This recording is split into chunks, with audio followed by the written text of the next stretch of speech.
So let's talk about this bike quest thing. Let's start from the beginning too, because this story goes back further than you.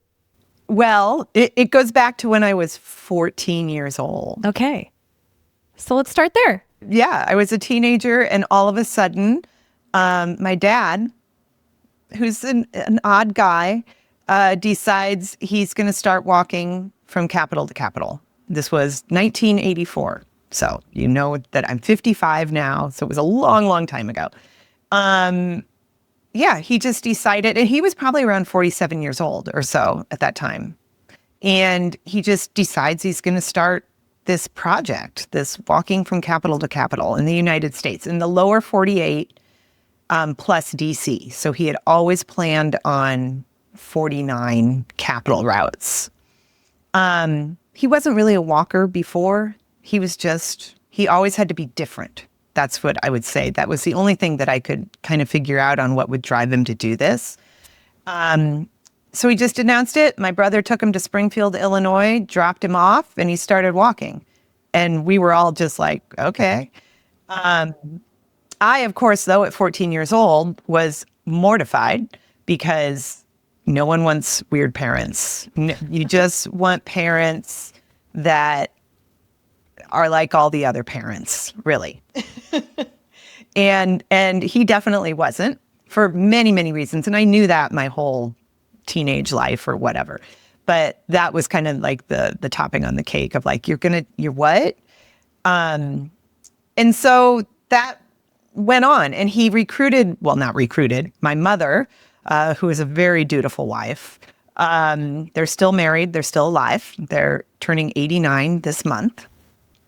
And my mother was there to help him accomplish this or do this. And she was in charge of logistics, basically. So she would drive him to wherever he needed to start walking, so at the beginning of the capital, let's say. And then he would walk, say, 25 miles or something that day. And she would find him, because remember, there were no phones. Oh, my goodness. Yeah. Right. They would somehow meet up based on paper maps. And she would pick him up at the end of the day, and she would find like the hotel and everything in the meantime and get him settled in. And at times she would bring him lunch and refill his water in the middle of the day and so on. But she would also then take that time to go into the little towns and get a hotel, maybe have lunch, go to the library. I don't know. She would entertain herself somehow. She didn't follow him, I guess is what I'm saying. Yeah. So right. When they had to meet up, they had to figure out how to meet each other. He designed a whole route to these 49 capitals based on, I guess, terrain in a way, and not really the most efficient way. I mean, now it's so funny because we could plug this into ChatGPT and say, what is the most efficient way, best way, whatever, hardest way to walk from capital to capital in the lower 48. And it would probably give you could slice and dice this a billion different ways, but ChatGPT would just give you that answer. He had to kind of figure that out based on all these paper maps. So, and it was a paper map. In fact, we had a big paper map in our entryway and little push pins, like the old tiny push pins. And we used yarn. He used yarn and would put in here's the routes that I've completed. Here's the ones that are left. Here's the ones that I'm in the middle of doing. This went on for probably 30 some years. The last time he walked on a capital route was 2009. Okay. Yeah. So he would have been in his 80s then, early 80s probably. So, or late 70s, I guess. So, yeah. So he did this for a very long time. And my mother always was the logistics person. How many did he end up doing completely? Yes. So he did 23, sorry. 23 of the 49. Yeah. So and I'm going to say he had started 23. I think he had 6 or 7 in progress that he never finished. So he had a full-time job. He didn't just go out for 4 years and do this like Forrest Gump. And by the way, this was before Forrest Gump. So it was really weird. So he had a full-time job. He was an engineer at Caterpillar, and he would do this on his vacation time or when we were going out to visit family somewhere or whenever he could. He would like tack on a few days of walking. And so that's why he had some in process. He would set up all the rules. He had to follow his route, but he could have multiple ones in progress at the same time. Okay. So that also means I was also drug all over until I finally went to college at 18 or 19 years old on these crazy trips, and I hated them. Hated it. Because you were in the logistics car, right? So you just had to go. And did you ever walk with him? I did once. I can't even remember where it was. I'd have to go back to my notes, to his notes. So he took meticulous notes this whole time too. He would speak into a little recorder, tiny mini recorder, and then he would come back and transcribe all those notes. Once again, ChatGPT would have been really helpful then. Right. But yeah, he would record them all. And we had this old Commodore 64 computer. And then my mom would like type in all the notes. And so we have all of his notes. He had binders and binders of notes. But in like true engineering fashion, it's very technical. So it's like, I crossed this river at this time during the day, et cetera. It's not like stories necessarily. Did you ever ask him why? What was his why? I did not ask that question until I started taking on this project as an adult. Okay. So if we want to jump there, we absolutely can. Okay. Well, do you want to wait? Will it be better to share that later? No, that's fine. I mean, here's what then happened. I mean, I grew up, I started traveling myself at 36. He was still doing this. At that point, once I was an adult, it was just this another thing in the background that he did that he had to be different. Like he always had to be different. And that's actually a good connection because I walked the Camino de Santiago in, I think it was somewhere around 2010, 2011. And I walked it all alone, and I was walking like in the middle. I was in the Meseta, and I'm like just looking around, and people are tilling fields, and all of a sudden I smelled like freshly tilled soil, which reminded me of my childhood because we always had a garden, and it reminded me of my dad. And all of a sudden it just like hit me. You know how like a smell can bring a whole memory just flying back to you? And it just hit me. And I'm like, when did I become my dad? I'm walking across Spain.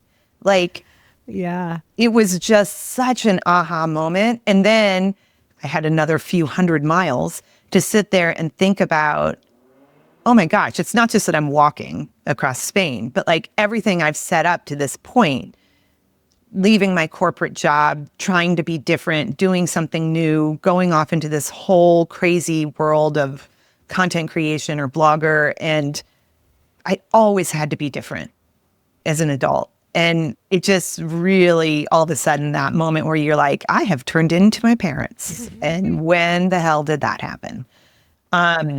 So I think once I realized that, I approached things a little bit differently. Not that, I mean, I think I started having more respect for what my dad did and who he was, because that's who I was. Yeah. You could feel it differently then. You have a whole different appreciation for it. Oh my God, I mean, yeah. It's like, oh, I get it. I get it now.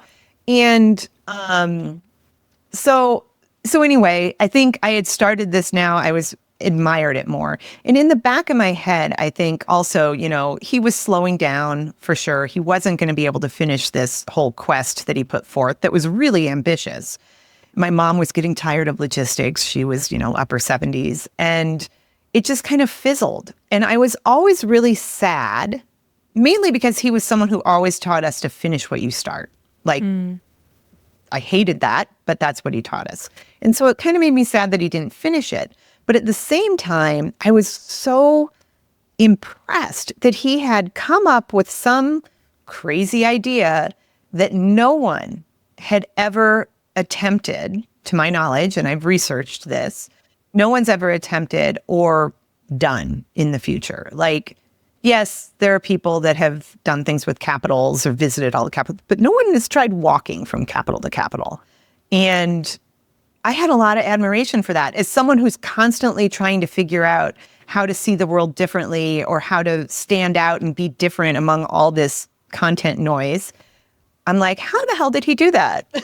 Like he came up with something that no one else has done. Super original idea. Yeah. Yeah. And then he went and did it also. It wasn't just an idea that he actually started it. Yeah. He lived it for 30 years. And so my whole attitude towards the whole thing was changing. And I think I had in the back of my head that it was a shame that it was never finished. So put that on a shelf. And then came COVID.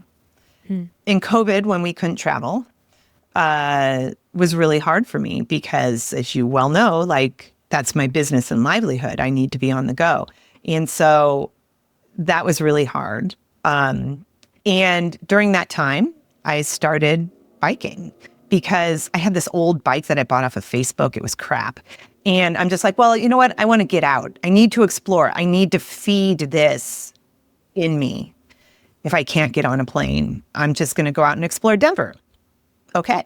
And I found a partner in crime, which Carly, one of our good friends. And people listening know who Carly is too. A lot of them do. Yeah. Yeah. Yes. So she was my, as we called it, we were like COVID wives. Yeah.